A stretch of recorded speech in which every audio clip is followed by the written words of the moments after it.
फहद एहसन को वापस तो ले आया, मगर वो शख्स जो इसके साथ आया एहसन नहीं था, या कम से कम पहले जैसा एहसन नहीं। हर रात एहसन नींद में चलता और बेड नंबर 6 की पुकार सुनाई देती।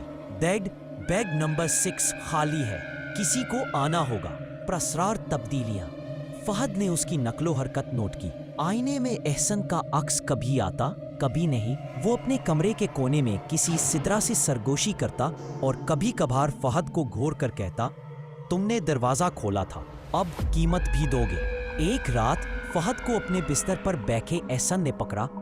बेड नंबर 6 ने तुम्हें भी चुना है, तुम नहीं बचोगे। एक्शन का आगाज फहद ने फैसला किया, बस बहुत हो गया। उसने एक मौलवी साहब से राब्ता किया जो जिन्नात और आसैब की माहिर थे। मौलवी साहब एहसन के कमरे में दाखिल हुए।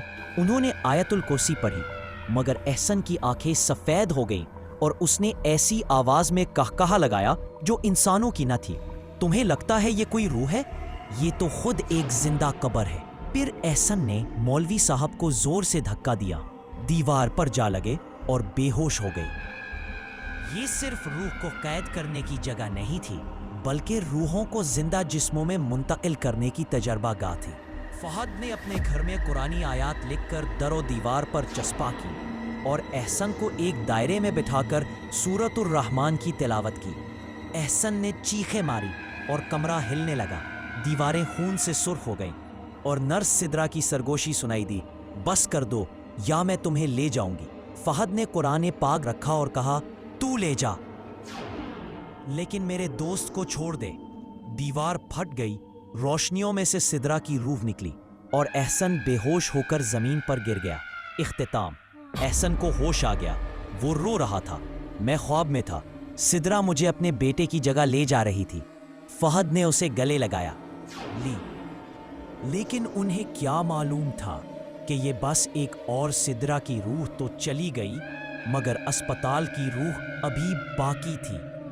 फहद और एहसन ने अस्पताल को मुकम्मल तौर पर बंद करवा दिया। दरवाजे पर दाखिला ममनू की तख्ती लगा दी गई, मगर फिर भी कुछ चीजें अंदर जा रही थीं। रात का ख्वाब। एहसन ने एक रात ख्वाब देखा, वो वार्ड 6 में अकेला है। हर बेड पर वो खुद लेटा है और हर खुद इससे कह रहा है, हम सब सिदरा के बेटे थे, अब तुम हो।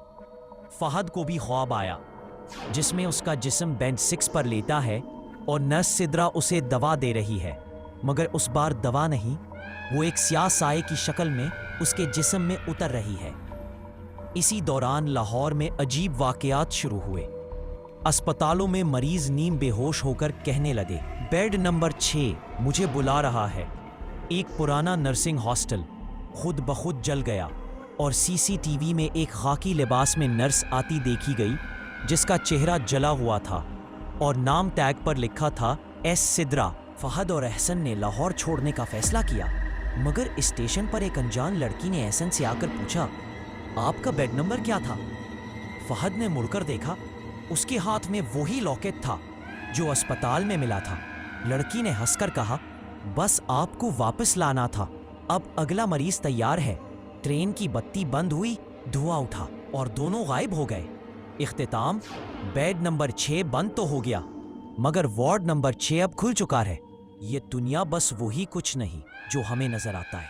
कुछ दरवाजे ऐसे होते हैं जो बंद रहें तो बेहतर है, और कुछ बेड्स ऐसे जिन पर सोना सिर्फ नींद नहीं, सजा है।